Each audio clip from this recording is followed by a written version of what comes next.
Welcome to ProjectME, the podcast. I'm your host, Tiffany Carter, the founder of ProjectME, multimillionaire entrepreneur, former TV newscaster, money-making expert, female empowerment speaker, and self-proclaimed office supply addict. My mission is to take the mystery out of making big money. Every week on ProjectME, the podcast, I'll share success tips, strategies, and stories from other entrepreneurs, experts, and millionaires, showing you exactly how you can achieve your most exceptional life. Now let's get to it.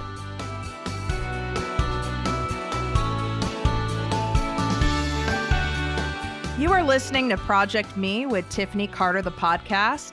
If you want to up-level your digital brand and learn some key branding strategies from one of the best women in the business, then this episode is for you.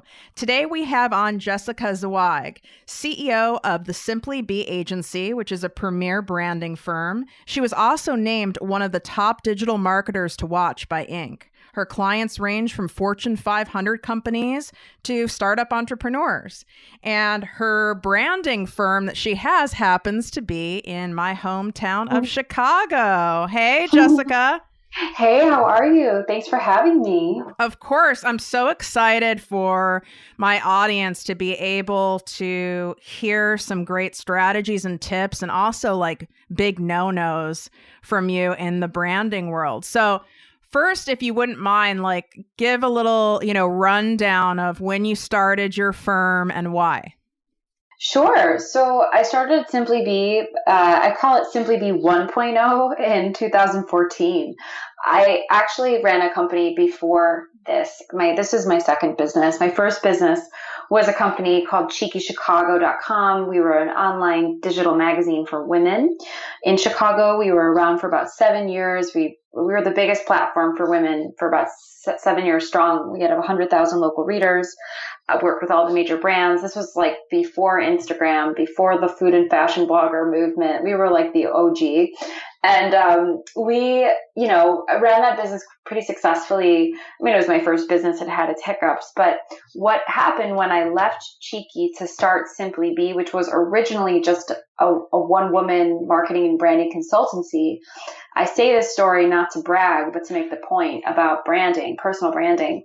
I left Cheeky, sent out an email to my network, one email, and put one Facebook post up.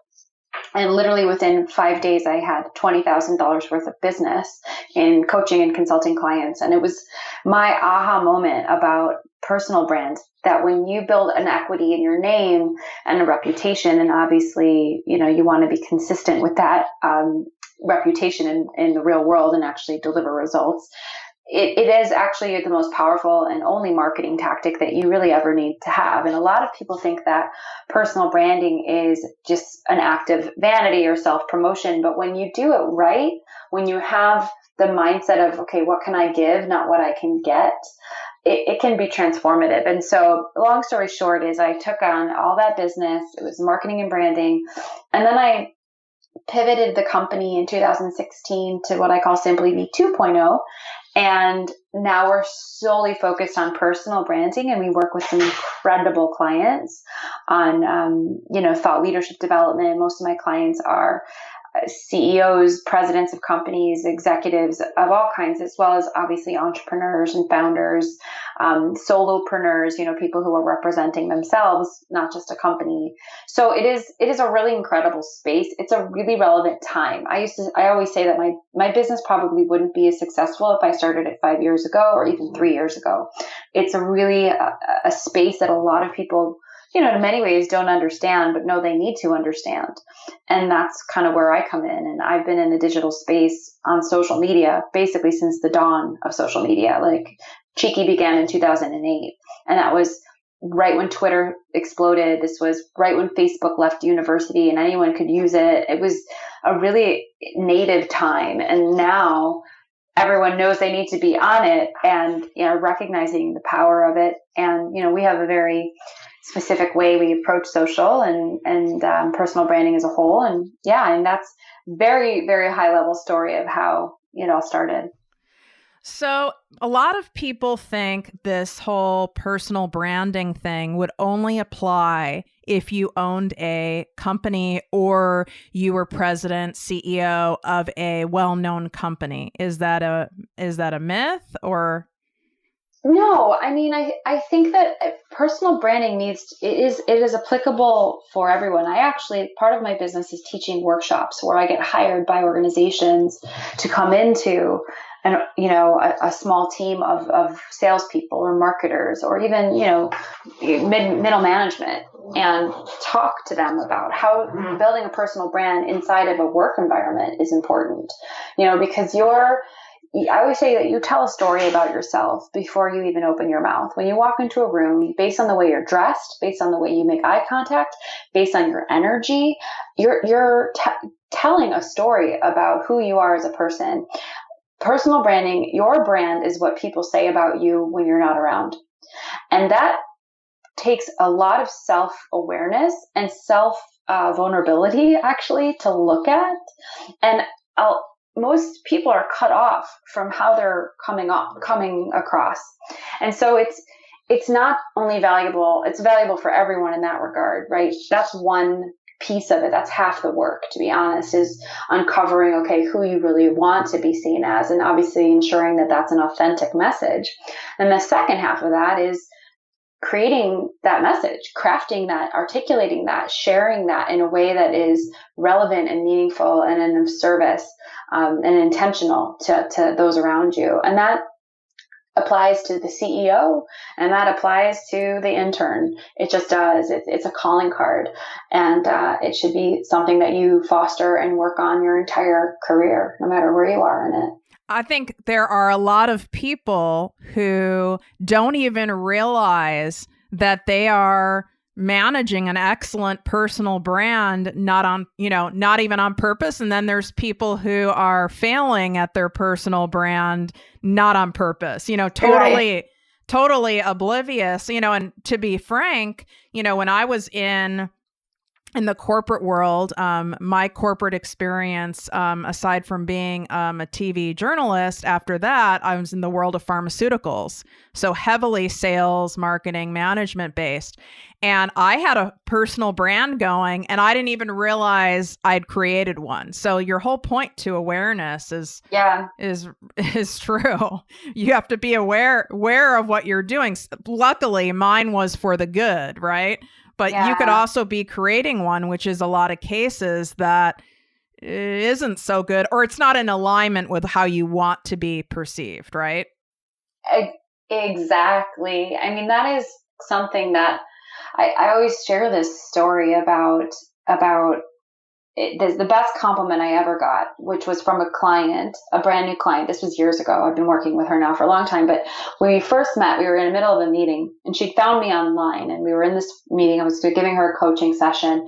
She just stopped in the middle of the meeting. She threw down her pen and she looked at me and she was like, "Jessica, you are just so integrated." I was like, "Thanks." I had no idea what she meant by that. And I asked her to explain. And she said, "Who you are in person is who you are online. And who you are online, if I met you in person and then looked you up online, I would see the same thing. You're so integrated." And to this day, Tiffany, that is the best compliment I've ever received, because we all have this platform now, right? Like, by virtue of the fact that I can sign up for a free account on Instagram, I am a media channel. I'm a media freaking channel. And you, at the same time, need to walk through the world every day and interact and network and create real relationships.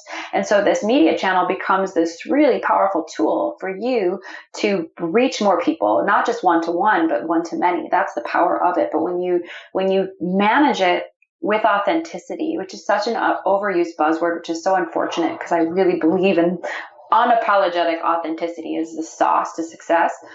You can transform your business. You can transform your life. And I think a lot of people forget that you're always on and that there shouldn't be a disconnect, and that you should be showing up fully integrated. And that, yes, that takes a bit of strategy and branding, which we do, but I also think it takes a generous amount of courage and confidence to put yourself out there fully expressed. I mean, The good, bad, and ugly. This is my second company as well. I still have my parent company, but that's what's funding ProjectME. And I had this idea 10 years ago, but you know what? Like, I wasn't ready. Just like you said, your 2.0 business, like it had to be the right time, and now's the right time, because digital marketing is exploding. I couldn't have done this sooner, even though I had the idea, I had the business savvy, I had the capital, I couldn't have done it because I had to do a lot of mindset work before I was ready to show up exactly as you said, like fully integrated, the good, bad, and ugly, good days, bad days, all of it. Yeah, I think that comes with like age and time. I've been around a little bit. It's like you get knocked down enough. It's when you start to know your own power. And that doesn't happen without experience and mistakes and failures, to be frank. And to become really clear on what you're really great at and what you're really not at, I think is the true, that gives you the depth of a powerful brand and a powerful message. We, work really hard on uncovering that in our clients and talking with them about your humanity. If you think about all the people that you admire, now these are extreme examples, but like Gary Vaynerchuk, Oprah Winfrey, and Tony Robbins, like I use them all the time. Well, Gary Vaynerchuk talks constantly about how he was, piss poor, came to America with no money, and how he worked in his dad's, basement liquor store, worked his way up from there. Oprah Winfrey suffered from sexual abuse. Tony Robbins suffered from parental abuse from his mother. Not to say that the internet is a place for you to emotionally vomit your problems at all. In fact, the opposite. But being in service of your audience by sharing some vulnerabilities makes you real.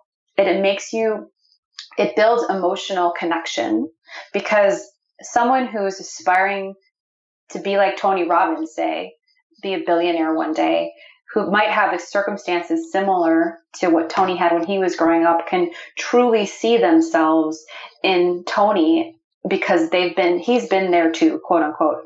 And that's not just reserved to someone like Tony Robbins. Anyone can be that source of inspiration for someone else. In fact, probably many someone else's. And that's how you start to build your own tribe, by being really real, as well as really, educational and valuable and all those other things. But we always steer our clients to be a little bit outside of their comfort zone when it comes to sharing themselves, as long as it's done really intentionally. I think one of my favorite quotes was from a guy named Rory Varden. I heard this on the Lewis House's podcast recently, where he said, personal branding is figuring out what your uniqueness is and exploiting it in the service of others.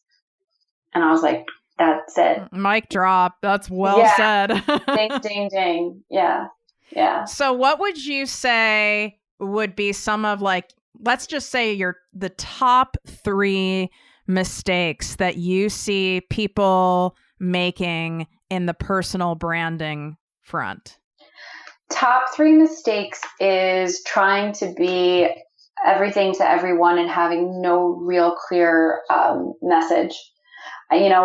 One day you're online talking about your favorite recipe, and the next day you're talking about why you hate Trump, and the next day after that you're talking about your dog, and the day after that you're bitching about your boss. It's like, I have no idea who you are. You're claiming to be a digital marketing expert or a website designer. You have to know your lane and stay in it. And we always say, pick 4 things that you really want, that you could ask yourself, what are 4 things that you could talk about endlessly? And presumably one of those things is your craft, right? What you do for a living. Another is something probably really personal, and maybe it's your family, maybe it's your faith, something having to do with your lifestyle. And then, maybe a wild card, the way in which you do things, your personal style. And then just stay in those lanes, like build a consistency. A lot of people think that content, quote unquote, is king. I believe that clarity is king today because it's so freaking noisy, and that everyone's trying to just put out content. And the only way to cut through that noise is to be really crystal clear in who you are and what you stand for. So that would be number one. Number two, mistake. I mean, not to sound superficial, but it's got to look good, right? Like visuals count, like your branding counts, your logos, your colors, your quality of your imagery, the quality of your digital platform. I mean, that stuff matters today. And it is all, we make a joke inside of SimplyBe, like it's all about that brand. Like when someone comes in with like yellow, or like we're decorating our office with a pineapple, like those are our brand colors and symbols. It's like, we joke, like it's about that brand. You want to be, I mean, the best compliment recently I got like, somebody sent us these like pineapple like scarves from Instagram, some random company. I was like, well, then we're doing our job. We're reinforcing our brand. When people see pineapples, they think of SimplyBe, and that isn't vanity. That's strategy. That's how you become memorable. That's how you become that, household name over time, by rocking a look, right? And owning it and being consistent with it. And I guess the third one, honestly, is just people showing up inauthentically. Like, honestly, I can spot that a mile away. Just, I think authenticity is so sexy, and it doesn't mean you're perfect. That doesn't mean you're so skinny. That doesn't mean you're so successful. That doesn't mean you're so happy. Like, yes, you can be all those things probably most of the time if you're like on up leveling, great. But like, it's not real. Your social media feed, I heard it, like it's your highlight reel, not your like hustle. And so people who are unwilling to really share who they truly are, whether people hate it or not, I think that goes back to this quote that I always say, which is your vibe attracts your tribe. You are not going to be for everybody. People are, in fact, might hate you. If you're doing it right, you're going to have people who just can't stand you. And guess what? That's great. That's information for you to take 1 second to look at and then keep on walking. Because the more you lean into yourself, the more you'll attract like-minded people who become obsessed with how honest and real you are. And those are your people. And that's all you need to care about. So let me ask you this. I see tons of accounts, Instagram, Facebook, whatever, where I can smell the inauthenticity, like you say, and they have hundreds and hundreds of thousands of followers. So it's kind of confusing because I get what you're saying and I agree with you, yet the numbers are saying something different. Yeah, I mean, I think that this is my perspective. I mean, I think that, like I said, your vibe will attract your tribe, and clearly whatever those people are putting out are working for some people, right? And they're capitalizing on it, they're leveraging it, and good for them. Like, I see things like that on social media that I don't resonate with, and in many ways, I can like clap for them for a second and move on and not have them be a part of my daily feed and my daily consumption of content. And that rule applies for me and for everybody. I also think that it's really important to stop thinking about social media and from a quantitative value. It's not about how many followers you have anymore. It's about the quality of followers that you have. You don't need 1 million followers today to make $1 million. You can have 1,000 followers and freaking make $1 million. Like, you really can.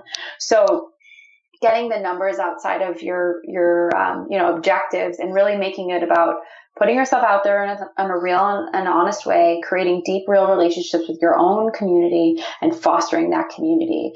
And that will grow over time. But even if it stays steady and you just keep your community tight, you're doing it. You know what I mean? You're doing a great job, and you can really build a business and revenue around a niche audience that you invest in, right? They'll invest in you back. And so I actually personally stopped playing the numbers game a really long time ago. It like really drove me crazy for a while. I had like major anxiety about like the number of likes I would get. And one day I was just like, Jessica, like, who cares, first of all? And second of all, it's such a scarcity mindset. There are so many people that already love you. Why do you care if more people like, you know what I mean? It's enough to go around. And so having an abundance mindset when it comes to social is really game changing.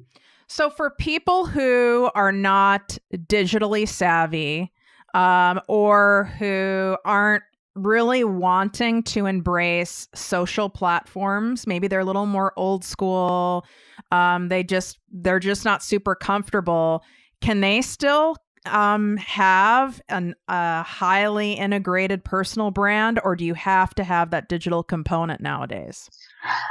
I mean, I think it really comes back to what are your objectives? Okay, so every single strategy, I mean, you're in marketing, you get it. Like everything, I mean, you get a strategy isn't a strategy without a North Star, right? What are we doing this for? What are we trying to accomplish here? And so asking yourself, what are my objectives when it comes to, you know, if I were to put myself out there on the internet, am I just doing it because everyone else is doing it and I think I should? That's not an objective, right?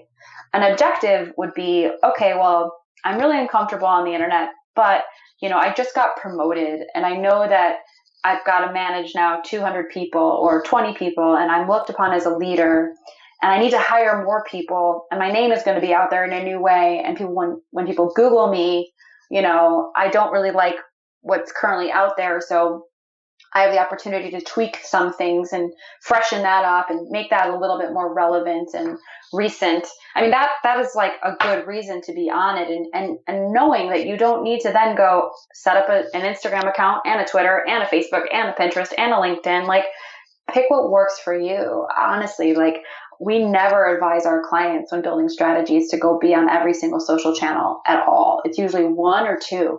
To own it, go deep on it. And so understand, where is your audience and what are is that channel aligned, again, back to your objective. If you're looking for a promotion or looking to hire new people and move up the corporate ladder, obviously LinkedIn is for you, right?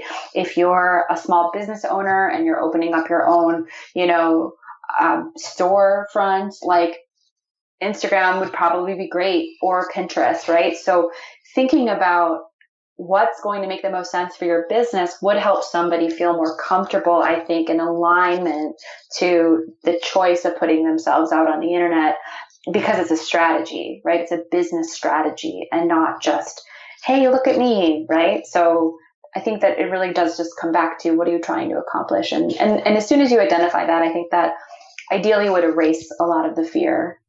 What are some tips that you have for people who have a, you know, of what you would give at least a B, you know, like if we were to letter grade it, like you'd at least give them a B at the very worst, you know, personal, digital brand, you know, it's definitely, they could work with you and go to a whole nother level, but you know, they did a pretty damn good job on their own, but they're not seeing, you know, they're not seeing that brand. They're doing all the things, but they're not seeing it, transfer over into any sales. They're not really getting that much out of it. What is usually wrong in the picture? Because I always say, like, when you've been in business a long time, you've worked with enough people, I always go, it's usually one of a couple things. It's like almost always the same issue.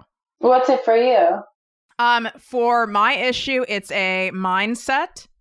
Yep. Someone has a mindset block that they're not even aware of, and it seeps into their content, to their videos. You can almost feel it through the screen, like almost a sense of like fear, desperation energy versus a more, you know, loosey-goosey, like approachable energy. That would be one of the top things I see. And that goes from Fortune 100 companies, 500 companies.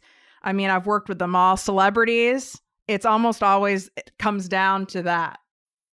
Yeah. So, I mean, it's funny. Like, I would agree with you. I think mindset shift is so huge. It's like it always comes down to I think energy is everything. I'm like super woo, and that's a whole other episode on your podcast. But, but I really feel that when I get that kind of feedback, it's like, okay, well, how long have you been doing it for?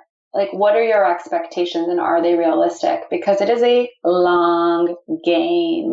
That is the secret sauce. Like, you can't dip in for 6 months and expect astronomical financial return. You just can't. It's too freaking noisy. And when you commit, like consistency, constancy, and clarity are the keys to compounding. Nobody skyrockets anymore unless you're on Good Morning America tomorrow because you got a fluke PR hit and the whole world sees you.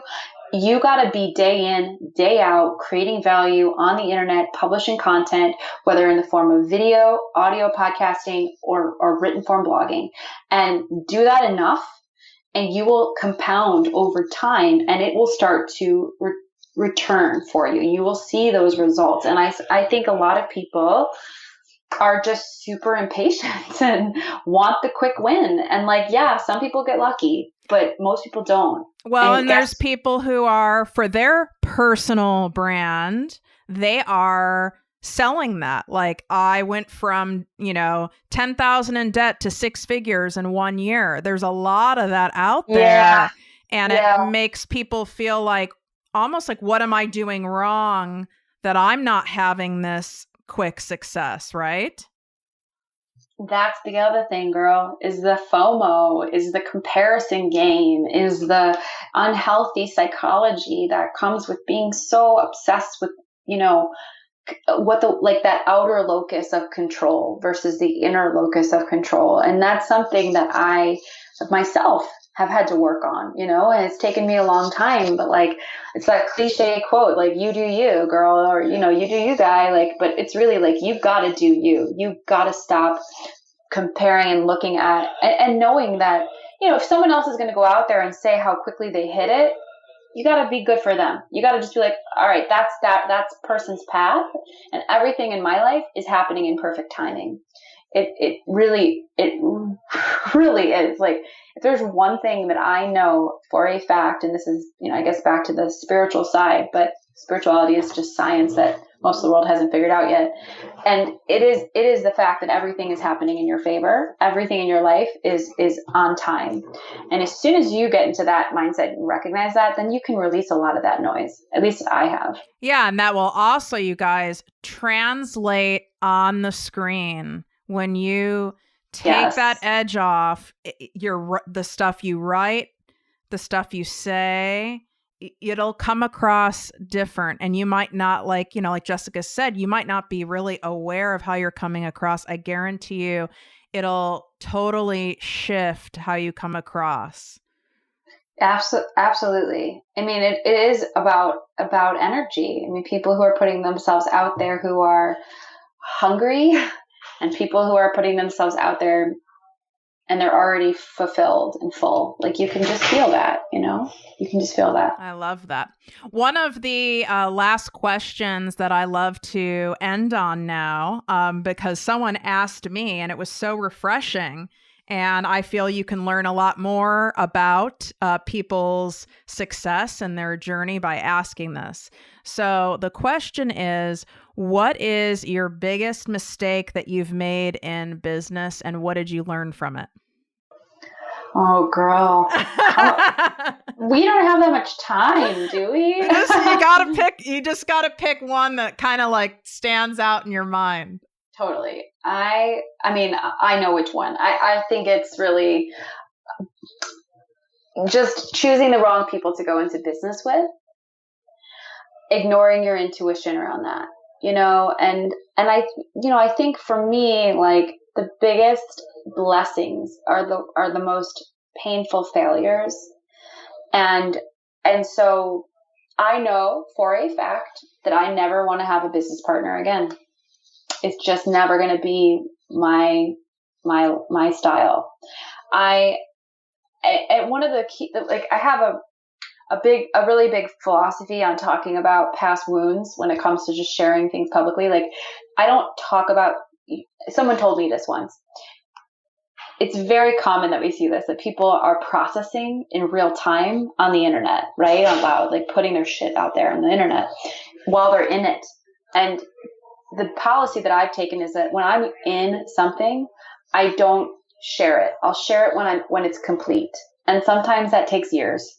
And I had a very bad business partner relationship that ended years and years ago. And there is, nothing honestly but love and gratitude and light that I can send to that now, because I've forgiven myself and I've taken responsibility for my side of it more than, yes, I've had to forgive her for her side of it, but we've actually never even spoken since it ended, but I've forgiven her. Right. And that is taking years to work through. However, I know that I'm just not cut out to be a business partner. I'm cut out to be a solo leader. And, I would have made that mistake and screwed that up eventually. So I'm glad that I learned that the first time around. And now I know it. And I think that's a wider lesson for your audience, is just to really be very intentional, whether it's a partner, whether it's an employee, whether it's a client, to be just really careful of, who you go into business with, because it's not business. It's so personal, right? It's your life. And, you've really got to protect that and, just choose wisely. Listen to your gut. That's great advice. I could go on with several examples of how I did the same thing. So that's beautiful. And the other question I like to end on is, so that I love giving my audience a very honest, pull back the curtain view of business building, of entrepreneurship, of what it looks like. Not just the highlights, the glamorous parts, the other side of it. So how long, and you don't have to obviously get specific, but how many years or months, how long did it take you before you reached a substantial profit margin with your agency? Well, I got really lucky. I would say lucky. The first year, I made enough to break even, hire one person and break even. It took me 12 months, a little less than that. And now I'm in year 2. So I've been at this now for actually almost 24 months. And I've tripled my business in revenue and in team and in clients.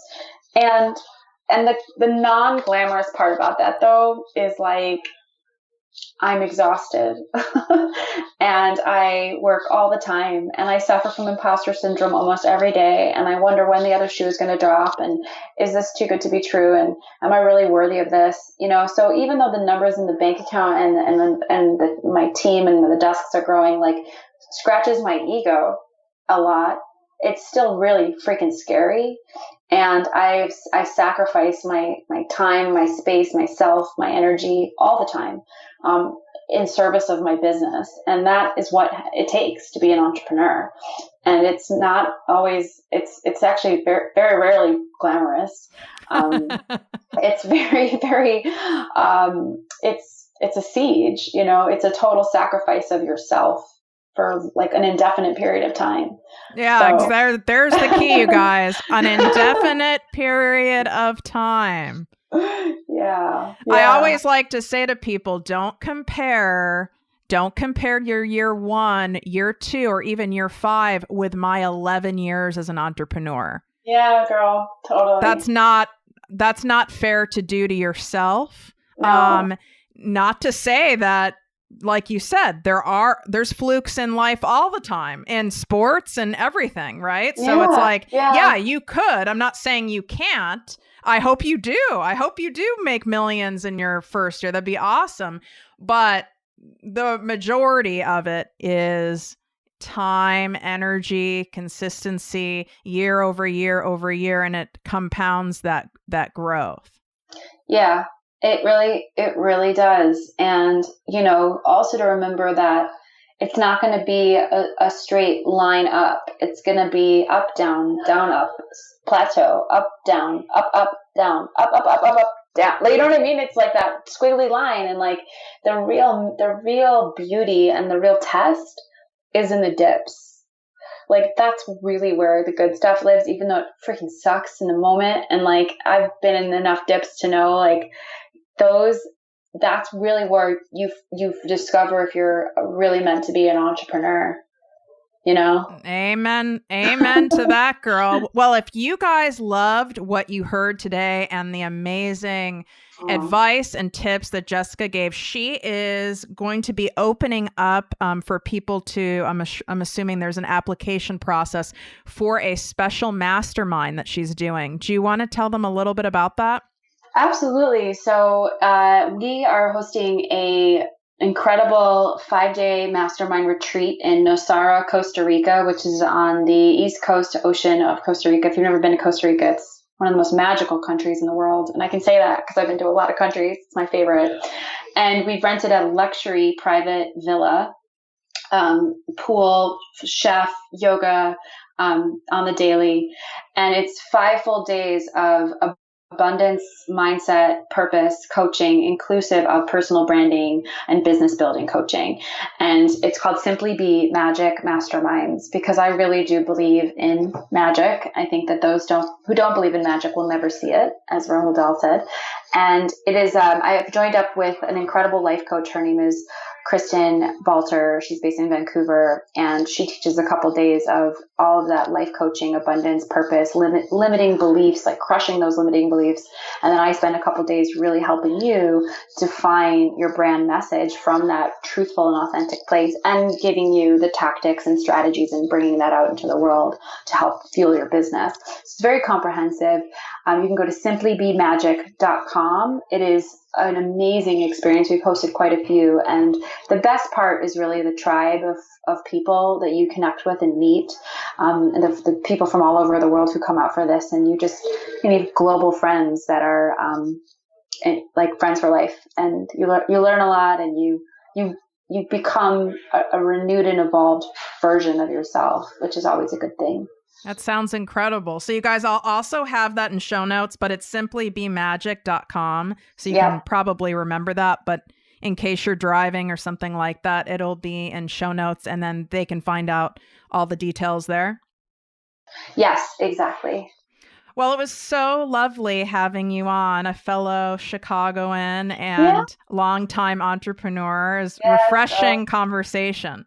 Yes, it was. It really was. I'm so glad that you asked me to be on it. Thank you so much. I love podcasts for this reason. I think it's such such an intimate thing, and then you kind of forget that, like, so many people are going to listen to it, because it's like how you get to the truthful stuff, just like having a chat with a fellow babe that like has been through some stuff too, and just opening up together about it. I think that's really where the good stuff lives, and I'm really glad I had the opportunity to come on your show, Tiffany. Thank you so much for asking me. Thank you. Bye, guys. Thanks for listening. If you enjoyed this podcast, please write a 5-star review on iTunes. Not only will this make me super happy, but it will allow more listeners to find our special show. Simply help me help others.